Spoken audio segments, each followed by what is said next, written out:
Today, we are cracking the code on the economy's booms and busts.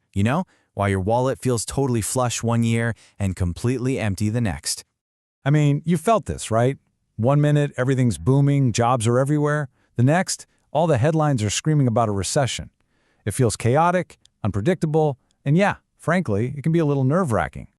But what if I told you there's a hidden rhythm to all of this madness? A predictable pattern that once you really get it, can help you make sense of the chaos. It's called the business cycle. Now, let's be clear. This isn't about some crystal ball that can predict the future down to the day. Not at all. It's about understanding this recurring pattern of expansion and contraction that has literally defined economies for centuries.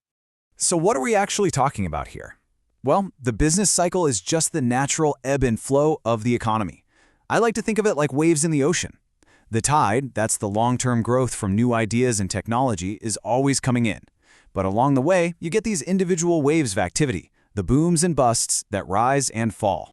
And this isn't just some abstract theory from a textbook. It's a real, well-documented thing. And by looking at the past, we can see just how deeply ingrained this whole pattern really is.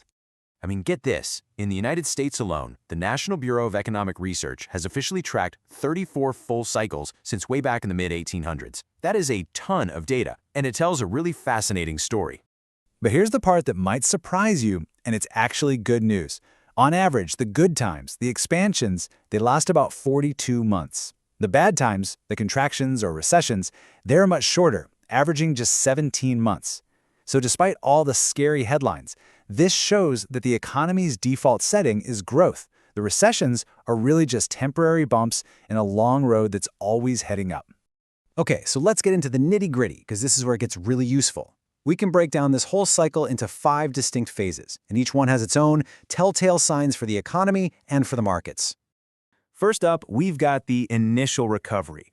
Think of this as the economy finally hitting rock bottom and just starting to climb out of that hole. It's often getting a helping hand from government stimulus, and while confidence is still pretty fragile, it's starting to come back. So during this phase, interest rates are usually at rock bottom to get people borrowing and spending again. For investors, this can be a huge window of opportunity. As that fear turns into cautious optimism, you can see stock markets just take off, and a lot of the riskier stuff that got hammered in the recession can have its best performance right here. Next, we move into the early expansion. Now, the recovery isn't fragile anymore, it's got some serious legs. Growth starts to feel really solid, companies are hiring again, and corporate profits are just soaring. This is when things start to feel genuinely good for most people. And in the markets? Well, this is when central banks start to take the training wheels off the economy, usually by slowly raising interest rates. Stocks typically keep climbing, though, because that strong profit growth is more than enough to outweigh any worries about slightly higher rates. Then comes the late expansion. Now the party is in full swing. Unemployment is super low, everyone's feeling confident, and the economy is just running hot. But this is also where you start to see the danger signs pop up, like rising inflation, because demand is starting to outrun supply. And here's the crucial point. While the economy is booming, the markets start to get nervous. Central banks are now actively trying to cool things down with higher interest rates. The stock market can still go up, but it gets a whole lot choppier, and investors often start looking for things that do well when inflation is high, like commodities.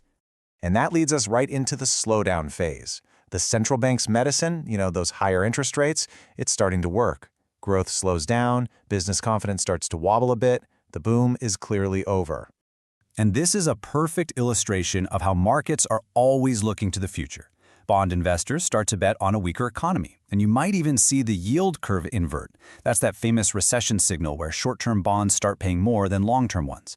In the stock market, the big money shifts away from high-growth flyers to safer, quality companies with really stable earnings.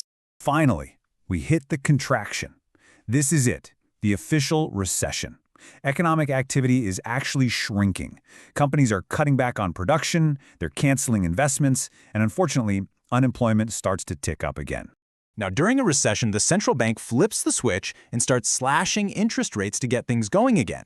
The stock market usually falls hard, but, and this is so important, it almost always hits its lowest point and starts to recover before the economy actually does. You have to remember, the market isn't reacting to today's bad news, it's placing its bets on tomorrow's recovery. So if it's all this simple, you're probably asking, why isn't everyone a billionaire? Well, because trying to identify these phases in real time is incredibly difficult. The business cycle is a powerful map, for sure, but it is not a GPS. The main reason it's so tough is that you have these predictable cyclical forces constantly interacting with unpredictable secular forces. These are the huge, game-changing trends that can just rewrite the old maps. Think about it. The rise of the internet created a massive productivity boom that made the expansion in the 1990s last way longer than usual. And today you've got things like AI or the global shift to clean energy. These are massive secular forces that can completely change the length and shape of any cycle. And that brings us to the final and maybe most crucial point. How you use this map depends entirely on your time horizon. The signal from the business cycle is clearest and most useful over a very specific time frame. Let's just walk through a quick example to make this crystal clear. Imagine the economy has just tipped into a recession. What should you expect from the stock market? Well, the answer completely changes depending on how long you're willing to wait. Okay, so if you're looking at just the next 3 to 12 months as that recession plays out, things look pretty grim. But look what happens when we just extend our timeline. At 5 years, the forecast turns positive because that's enough time to include the recovery and the next expansion. And if you look out 10 years, the forecast is right back to the healthy long-term average. The impact of that bad starting point has completely washed out. So the business cycle doesn't give you a definitive answer. It's not supposed to. But what it does give you is a powerful framework. It's a map that shows you the terrain. By understanding these phases and learning to read the signs, you can make a much more educated guess about where we are on the journey. So looking at all the signs today, where do you think we are now?